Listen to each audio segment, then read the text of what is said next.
नमस्कार, आप देख रहे हैं टाइम्स ऑन नवभारत। मैं हूं आपके साथ कंचन जसवानी। अब बुलेटिन में वक्त है देश दुनिया की बड़ी खबरों का।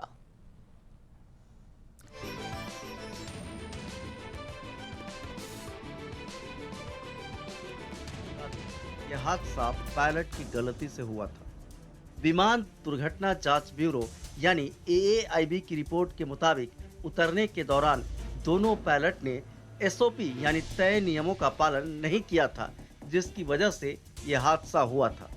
विमान दुबई से आ रहा था और बारिश के दौरान एयरपोर्ट पर उतरने की कोशिश कर रहा था। जांच में पाया गया कि पायलट ने रनवे पर तय जगह से आगे विमान को लैंड कराया, जिसकी वजह से रनवे छोटा पड़ गया और विमान हादसे का शिकार हो गया। इस हादसे में विमान के टुकड़े टुकड़े हो गए थे। हादसे के वक्त विमान में 190 लोग सवार थे। दोनों पायलटों समेत इस हादसे में 20 लोगों की मौत हो गई थी और कई लोग जख्मी हुए थे।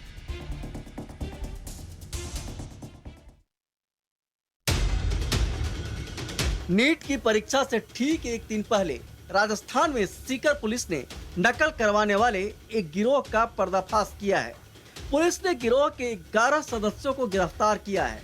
ये लोग 20 से 30 लाख रुपए में फर्जी छात्र बिठाकर ब्लूटूथ और दूसरे इलेक्ट्रॉनिक डिवाइस के जरिए परीक्षा में नकल करवाने की फिराक में थे। पुलिस के मुताबिक आरोपियों ने परीक्षा के दौरान स्पाइक कैमरे से पेपर को स्कैन कर गिरोह के लोगों को भेजने और फिर ब्लूटूथ से परीक्षार्थियों को उत्तर बताने की तैयारी कर रखी थी। लेकिन राजस्थान पुलिस ने खुफिया जानकारी के आधार पर सभी आरोपियों को गिरफ्तार कर उनके पास से स्पाइक कैमरा, ब्लूटूथ और दूसरे इलेक्ट्रॉनिक गैजेट्स जब्त किए हैं। अभी तक की जांच में पता चला है कि गिरोह ने सीकर के कई छात्रों को नीट में पास करवाने का झांसा देकर अपने जाल में फंसा लिया था। उनके परिजनों से 20 से 30 लाख रुपए के खाली बैंक चेक भी ले लिए। बताया जा रहा है कि पैसे लेकर परीक्षा में पास करवाने वाला ये गिरोह पिछले 1 साल से तैयारी कर रहा था।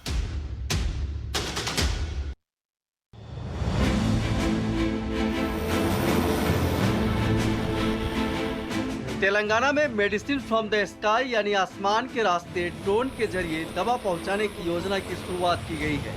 इस योजना की शुरुआत के मौके पर केंद्रीय नागरिक उड्डयन मंत्री ज्योतिरादित्य सिंधिया के साथ तेलंगाना के मंत्री KT रामाराव भी मौजूद थे। इस मौके पर ज्योतिरादित्य सिंधिया ने ड्रोन के जरिए दूर दराज के इलाकों में दवा पहुँचाने की इस योजना को नई क्रांति बताया। कार्यक्रम के दौरान सिंधिया ने कहा कि इस प्रोजेक्ट के माध्यम से ड्रोन के जरिए दूर दराज के इलाकों में दवाओं की डिलीवरी की जाएगी। अभी तक इस योजना को पायलट प्रोजेक्ट के तौर पर शुरू किया गया है। इस योजना के तहत 16 ग्रीन जोन में ड्रोन के जरिए दवा पहुंचाई जाएगी। पायलट परियोजना के आंकड़ों के आधार पर इसका विस्तार राष्ट्रीय स्तर पर किया जाएगा। इस मौके पर नागरिक उड्डयन मंत्री ने बताया कि केंद्र सरकार की नई ड्रोन नीति ने नियमों में कुछ ढील देते हुए देश में ड्रोन के उपयोग को आसान बना दिया है। नई नीति के तहत ड्रोन के संचालन के लिए पहले के 25 फॉर्म के मुकाबले अब महज 5 फॉर्म भरने पड़ेंगे और अगर ये प्रोजेक्ट सफल रहा तो देश में एक नई क्रांति आ जाएगी।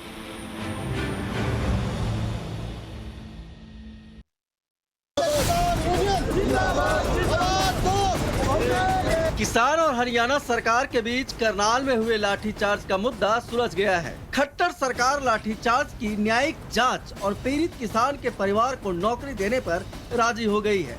लेकिन इन सब के बीच मुख्यमंत्री मनोहर लाल खट्टर ने इस आंदोलन को राजनीति से प्रेरित करार देते हुए एक बार फिर किसानों पर निशाना साधा है। प्रेस कॉन्फ्रेंस के दौरान खट्टर ने कहा कि आंदोलन शांतिपूर्ण तरीके से करने का सबको हक है, लेकिन अगर कोई कानून व्यवस्था को तोड़ेगा तो सख्ती से निपटा जाएगा।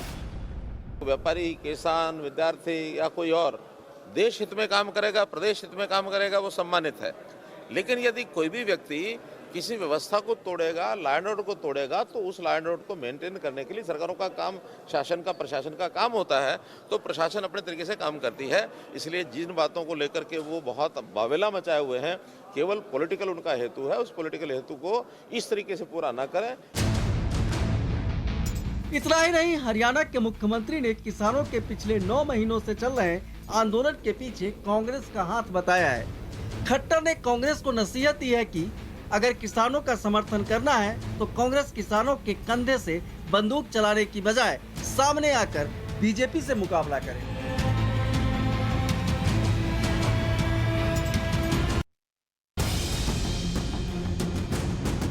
भारत में 12 साल तक के बच्चों के लिए जल्द ही कोरोना वैक्सीन बाजार में आ सकती है।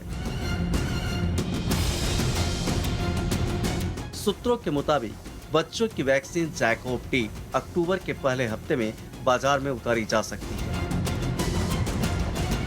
जैकोव डी को अहमदाबाद की वैक्सीन कंपनी जायडस कैडिला ने बनाया है। यह डीएनए पर आधारित दुनिया की पहली कोरोना वैक्सीन है।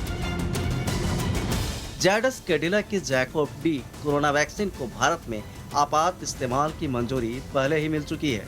खास बात यह है कि बच्चों को इसे देने के लिए इंजेक्शन की जरूरत नहीं पड़ेगी। इसके लिए फॉर्मजेट तकनीक का इस्तेमाल किया जाएगा। Covishield, Covaxin, Sputnik V, Moderna और जॉनसन के बाद जायडस कैडिला छठी वैक्सीन है जिसे भारत में मंजूरी मिली है।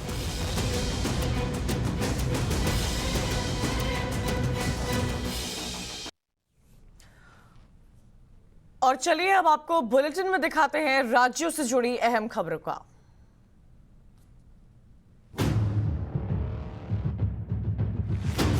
अगले साल यूपी में होने वाले विधानसभा चुनाव के लिए शिवसेना ने भी कमर कस ली है। शिवसेना ने यूपी की सभी 403 सीटों पर अकेले ही चुनाव लड़ने का ऐलान किया है। बीजेपी से केंद्र और महाराष्ट्र में 25 साल पुराना गठबंधन टूटने के बाद ये पहली बार है जब यूपी में शिवसेना अपने दम पर विधानसभा की सभी 403 सीटों पर चुनाव लड़ेगी। शिवसेना की यूपी कार्यकारिणी की बैठक के बाद ये फैसला लिया गया है।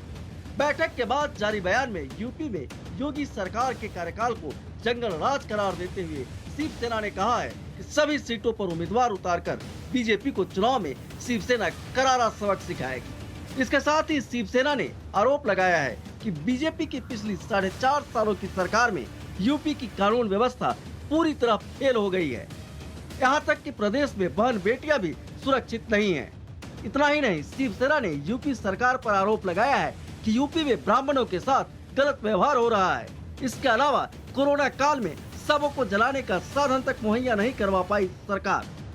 पार्टी ने सभी विधानसभाओं में संगठन को मजबूत करने के लिए कोऑर्डिनेटर नियुक्त करने का ऐलान किया है। शिवसेना का दावा है कि सुप्रीम कोर्ट के आदेश के बावजूद यूपी के स्कूलों में 15% फीस की कटौती सरकार नहीं कर पाई। शिवसेना की ओर से जारी बयान में यह भी कहा गया है जल्द ही महाराष्ट्र के मुख्यमंत्री उद्धव ठाकरे को चुनाव और संगठन की रिपोर्ट सौंपी जाएगी।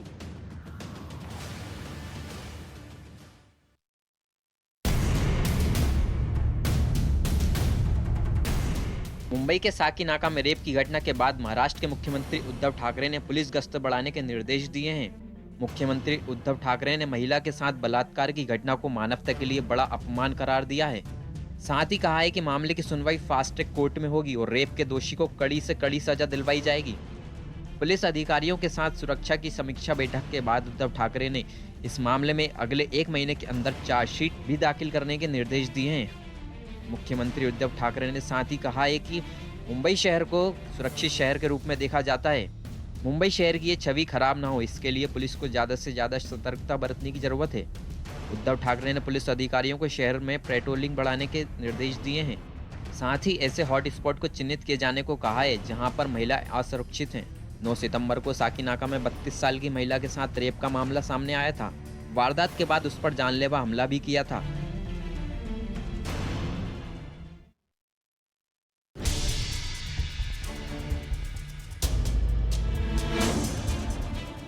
दिल्ली एनसीआर में आज भी बारिश का दौर जारी रहेगा। मौसम विभाग के मुताबिक दिल्ली के साथ साथ पंजाब और राजस्थान में भी भारी बारिश हो सकती है। मौसम विभाग की भविष्यवाणी की माने तो पूर्वी राजस्थान और बंगाल की खाड़ी के ऊपर बनने वाले सिस्टम के और तेज होने की संभावना है, जिसकी वजह से दिल्ली एनसीआर में बारिश का दौर 17 से 18 सितंबर तक जारी रहने की उम्मीद है। दिल्ली में पिछले 2 दिनों से बारिश हो रही है जो आज भी जारी रह सकती है। शनिवार को बारिश की वजह से दिल्ली का बुरा हाल हो गया था। हालात ये थे कि दिल्ली एयरपोर्ट के रनवे पर भी पानी भर गया था, जिसकी वजह से कुछ देर के लिए विमानों की उड़ानों पर भी असर पड़ा। इतना ही नहीं, दिल्ली के कई अंडरपास तो स्विमिंग पूल बन गए थे। बारिश की वजह से कई जगह तो डीटीसी की बसें भी पानी में फंस गई थी, जिसके बाद बसों में फंसे लोगों को निकालने के लिए फायर ब्रिगेड तक को बुलाना पड़ा। बारिश की वजह से कई जगहों पर लोग घंटों तक जाम से जूझते रहे। जानकारी के मुताबिक दिल्ली में सितंबर की बारिश ने पिछले कई सालों का रिकॉर्ड तोड़ दिया है।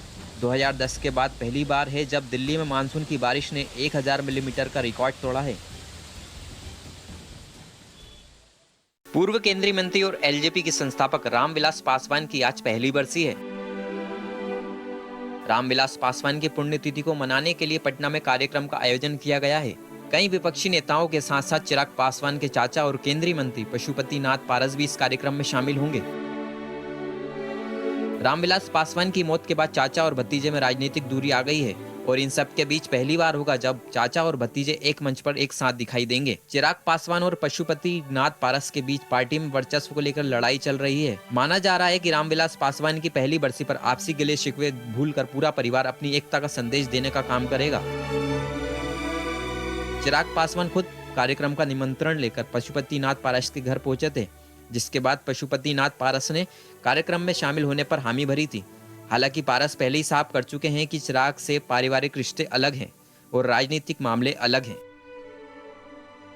इस बीच केंद्रीय मंत्री पशुपति पारस ने अपने बड़े भाई और दिवंगत केंद्रीय मंत्री रामविलास पासवान को भारत रत्न देने और पटना में राष्ट्रीय स्मारक बनाने की मांग की है। एलजेपी के पारस गुट की ओर से 8 अक्टूबर को पासवान की बरसी का अलग से कार्यक्रम का आयोजित करने का भी फैसला किया गया है।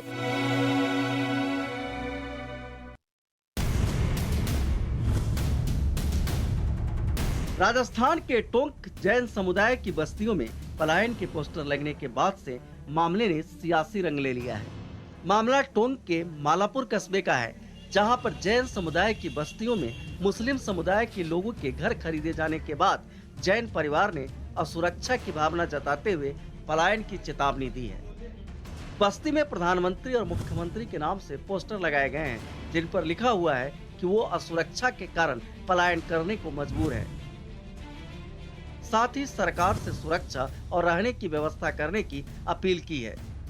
इस तरह के पोस्टर सुर्खियों में आने के बाद राजस्थान बीजेपी के अध्यक्ष सतीश पूनिया की ओर से बनाई गई कमेटी के 3 सदस्यों ने इलाके का दौरा किया। इस कमेटी में सांसद मेधानंद सरस्वती, सुखबीर सिंह जौनपुरिया और विधायक शोभा चौहान भी शामिल है। कमेटी के सदस्यों ने इलाके के लोगों से बात की और मामले को सरकार के साथ साथ विधानसभा में भी उठाने का भरोसा दिया है। मालापुर इलाका 1992 के सांप्रदायिक दंगों के बाद से ही बेहद संवेदनशील इलाका माना जाता है। और अब देखिए आप अपने काम की खबरें।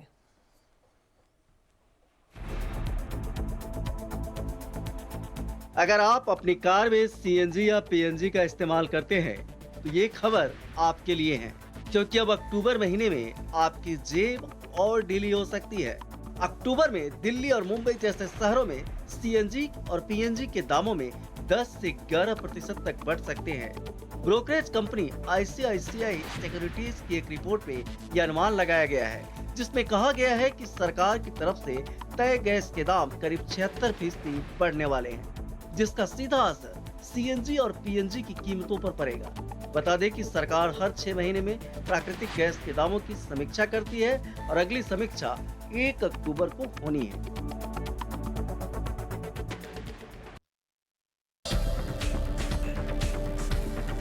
ट्रेन में सफर करने वाले यात्रियों के लिए अच्छी खबर आई है। रेलवे ने राजस्थान और छत्तीसगढ़ के बीच वीकली स्पेशल ट्रेन चलाने का फैसला किया है, जिसके सभी कोच आरक्षित होंगे, जिसमें second AC, third AC, second sleeper और चेयर कार श्रेणी के कोच होंगे। दुर्ग अजमेर दुर्ग वीकली एक्सप्रेस के नाम से चलने वाली यह वीकली ट्रेन 13 सितंबर से चलेगी, जो छत्तीसगढ़ के दुर्ग से रवाना होगी। हर सोमवार को शाम 4 बजे दुर्ग से निकलेगी और दूसरे दिन शाम 5:45 पर अजमेर पहुंचेगी। ट्रेन में सफर करने वाले यात्रियों को कोरोना नियमों का पालन करना अनिवार्य होगा।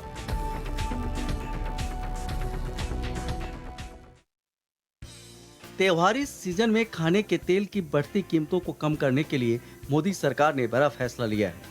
केंद्र सरकार ने खाद्य तेलों की खुदरा कीमतों में कमी लाने के लिए पाम तेल, सोया तेल और सूरजमुखी तेल पर बेस कस्टम ड्यूटी में कटौती की है। कच्चे पाम तेल पर आयात शुल्क को 10% से घटाकर 2.5% कर दिया गया है, जबकि कच्चे सोया तेल और कच्चे सूरजमुखी तेल पर इसे 7.5% से घटाकर 2.5% किया गया है। खाद्य तेल की कीमतों पर इस कटौती से 2 से 3 रुपए प्रति लीटर का असर हो सकता है। उम्मीद है इस कटौती का लाभ आम लोगों को मिलेगा और त्योहार से पहले उन्हें खाने के तेल के लिए कुछ कम खर्च करने पड़ेंगे। भारत रसोई तेलों का दुनिया का सबसे बड़ा आयातक देश है।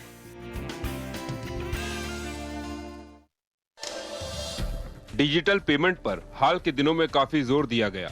इन दिनों बैंक भी केवल उन्हीं कामों के लिए बैंक आने की सलाह देते हैं जो नेट बैंकिंग या ऑनलाइन बैंकिंग के जरिए नहीं हो सकते। हालांकि इन सुविधाओं के चलते पैसे ट्रांसफर करना आसान तो हुआ है, लेकिन गलतियां भी उतनी ही हो रही हैं। कई बार पैसे ट्रांसफर करते समय गलती से बैंक अकाउंट नंबर गलत टाइप हो जाने पर पैसा गलत अकाउंट में ट्रांसफर हो जाता है। अगर भूल से आपने दूसरे शख्स के बैंक अकाउंट में पैसे ट्रांसफर कर दिए हैं तो सबसे पहले अपने बैंक को इसकी सूचना फोन या ईमेल से दें। गलती से अमाउंट ट्रांसफर वाले ज्यादातर मामलों में रिसीवर पैसे लौटाने को तैयार हो जाता है, लेकिन अगर वो पैसे लौटाने से मना कर दे तो आप उसके खिलाफ केस दर्ज कर सकते हैं। अकाउंट नंबर में थोड़ी सी चूक आपके लिए भारी पड़ सकती है, इसलिए आप जब कभी पैसे ट्रांसफर करते समय डिटेल डाल रहे हो उसे दोबारा चेक जरूर कर लीजिए। आगे बढ़ते हैं खबर गुजरात से, जहां विजय रूपानी के इस्तीफे के बाद आज नया मुख्यमंत्री चुनने के लिए बीजेपी विधायक दल की बैठक बुलाई गई है। ये बैठक आज दोपहर 2 बजे बुलाई गई है। जानकारी के मुताबिक मुख्यमंत्री पद की रेस में मनसुख मांडविया, नितिन पटेल, प्रफुल्ल पटेल के साथ साथ गोवर्धन का नाम भी सामने आ रहा है। हालांकि सूत्र ये बता रहे हैं कि नितिन पटेल गुजरात के नए मुख्यमंत्री हो सकते हैं। नितिन पटेल पाटीदार समुदाय से आते हैं और इससे प्रदीप सिंह जडेजा को भी उप मुख्यमंत्री बनाया जा सकता है। ज्यादा जानकारी के लिए सीधा रुख करेंगे अमित राजपूत का, हमारे संवाददाता हमारे साथ जुड़े हुए हैं। अमित, आज 2 बजे अहम बैठक होनी है बीजेपी दल की। कल जिस तरह से विजय रूपानी ने इस्तीफा दिया था, हर कोई हैरान हो गया था, लेकिन आने वाले समय में गुजरात में विधानसभा चुनाव होने वाले हैं। ऐसे में किन लोगों के नाम रेस में सबसे आगे आ रहे हैं? देखिए, जिस तरह से ये इस्तीफा हुआ उसके बाद से लगातार अटकलें चल रही हैं कि अब गुजरात के अंदर पाटीदार मुख्यमंत्री जो है वो आ सकता है। और ये जो नाम जो बताए जा रहे हैं ये कल ही टाइम्स नाउ नव भारत ने बताए थे, और इनमें सबसे पहला नाम जो है वो मनसुख मांडविया का सबसे ऊपर चल रहा है, क्योंकि वो भी कल से गुजरात में है। उसके बाद बात की जाए तो नितिन पटेल जो है उनका नाम भी सबसे आगे चल रहा है रेस में। और ये जो नए नाम जो चल रहे हैं उनके बीच में कल रात देर रात एक नया नाम प्रफुल्ल पटेल जो लक्षद्वीप के प्रशासक हैं उनके नाम की भी चर्चा जो है वो शुरू हो गई है। साथ ही साथ ये ऐसा कहा जा रहा है कि अगर पाटीदार मुख्यमंत्री बनाया जाएगा तो उप मुख्यमंत्री का पद जो है वो क्षत्रिय कम्युनिटी को दिया जा सकता है। तो जो गुजरात के गृह मंत्री प्रदीप सिंह जाडेजा हैं उनका नाम भी सामने आया है कि उन्हें गुजरात का उप मुख्यमंत्री बनाया जा सकता है। तो कुल मिला के ये जो तालमेल है इसे बनाने की कोशिश जो है वो भारतीय जनता पार्टी के संगठन द्वारा शुरू कर दी गई है। आज दिल्ली के अंदर भी एक अहम बैठक है इस मुद्दे को लेके, जो सेंट्रल पार्लियामेंट्री कमेटी है उनके द्वारा 2 जो ऑब्जर्वर हैं, जो 2 निरीक्षक हैं, उन्हें गुजरात भेजने के लिए वहां पे एक बैठक की जाएगी। और कौन से 2 जो ऑब्जर्वर हैं वो गुजरात आएंगे वो भी नाम दिल्ली से तय होंगे। हालांकि विधायक दल की बैठक जो है वो गुजरात में दोपहर 2 बजे के आसपास जो है वो मिल सकती है। और उस बैठक में जो ये केंद्र से जो निरीक्षक आएंगे और विधायक सारे जो होंगे उनके बीच में एक चर्चा होगी, विधायक दल की बैठक होगी। और उसके बाद ऐसा कहा जा रहा है कि आज देर शाम तक गुजरात के नए मुख्यमंत्री का ऐलान जो है वो हो सकता है। जी, शुक्रिया जानकारी देने के लिए। तो देखिए, बताया जा रहा है कि देर शाम तक आज गुजरात के नए मुख्यमंत्री का ऐलान किया जा सकता है। बहरहाल आगे बढ़ते हैं। कांग्रेस महासचिव प्रियंका गांधी आज अपनी मां सोनिया गांधी के संसदीय क्षेत्र रायबरेली पहुंच रही हैं। प्रियंका गांधी विधानसभा चुनाव की तैयारियों के सिलसिले में 2 दिन के उत्तर प्रदेश दौरे पर हैं। कल उन्होंने यूपी की चुनाव कमेटी और दूसरे पदाधिकारियों के साथ मुलाकात की और आज वो रायबरेली पहुंच रही हैं, जहां पर कांग्रेस के पदाधिकारियों के साथ बैठक करेंगी। इसी दौरान आने वाले विधानसभा चुनाव को लेकर कांग्रेस पार्टी की क्या रणनीति होगी, इस पर भी चर्चा की जाएगी। तो देखिए, रायबरेली के दौर पर है प्रियंका गांधी, तमाम पदाधिकारियों के साथ मुलाकात करेंगी। आने वाले चुनाव की रणनीति पर भी चर्चा की जाएगी। कांग्रेस पार्टी किस पैमाने पर मैदान में उतरेगी, उन तमाम चीजों पर विचार विमर्श किया जाएगा। तो चुनाव की रणनीति पर चर्चा की जाएगी। साथ ही आपको यह भी जानकारी दे दें कि रायबरेली के दौरे पर है प्रियंका गांधी और ये दौरा प्रियंका गांधी का काफी अहम माना जा रहा है। पदाधिकारियों से मुलाकात करेंगी। आने वाले समय में चुनाव की रणनीति को लेकर मंथन भी किया जाएगा। तमाम पदाधिकारियों के साथ जो बैठक चलेगी, उसके बाद जो निष्कर्ष निकलेगा, उसी रोड मैप पर कांग्रेस पार्टी आगे उत्तर प्रदेश में विधानसभा चुनाव पर जो 403 विधानसभा चुनाव सीटें हैं उन पर उतरेंगी।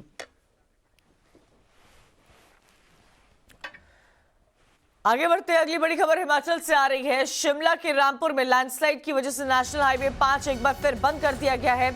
अचानक पहाड़ों के दरकने से मलबे का एक हिस्सा नेशनल हाईवे पर आकर गिर गया और इस वजह से किन्नौर आने जाने वाला रास्ता जो है वो पूरी तरह से बंद कर दिया गया। गनीमत ये रही कि हादसे के वक्त कोई गाड़ी वहां से नहीं गुजर रही थी, जिसकी वजह से किसी तरह के जानमाल का कोई नुकसान नहीं हुआ है। फिलहाल लोक निर्माण विभाग की टीम हाईवे को फिर से चालू करने की कोशिश में जुटी हुई है। और इसी बीच किसान आंदोलन का समर्थन कर रहे अकाली दल के 17 अगस्त को देश भर में काला दिवस मनाने का ऐलान किया है। पिछले साल ही 17 अगस्त को संसद में 3 कृषि कानून पास किए गए थे और अकाली दल ने यह ऐलान किया है कि पार्टी के कार्यकर्ता दिल्ली और पंजाब में विरोध प्रदर्शन करेंगे। दिल्ली में अकाली दल संसद तक विरोध मार्च निकालेगी और सरकार से कृषि कानून को रद्द करने की मांग यहां पर अकाली दल के नेताओं के द्वारा की जाएगी। आपको बता दें, 1 साल पूरे होने के तहत यहां पर काला दिवस मनाया जाएगा। 17 अगस्त 2020 को कृषि कानून पारित किए गए थे और उसी को देखते हुए देखिए यहाँ पर पूरी स्ट्रैटेजी है अकाली दल की कि कैसे विरोध प्रदर्शन किया जाए। तो काला दिवस मनाएगा अकाली दल, कृषि कानून के खिलाफ काला दिवस मनाने का ऐलान किया गया है। उधर प्रधानमंत्री नरेंद्र मोदी ने टोक्यो पैरालंपिक में भाग लेने वाले भारतीय एथलीट्स से मुलाकात की है। इस दौरान खिलाड़ियों ने प्रधानमंत्री मोदी से पैरालंपिक के अनुभव को भी साझा किया है। मोदी के साथ पैरालंपिक विजेताओं के मन की बात आज सुबह 11 बजे ये पूरा कार्यक्रम आप देख सकते हैं टाइम्स नाउ नव भारत पर।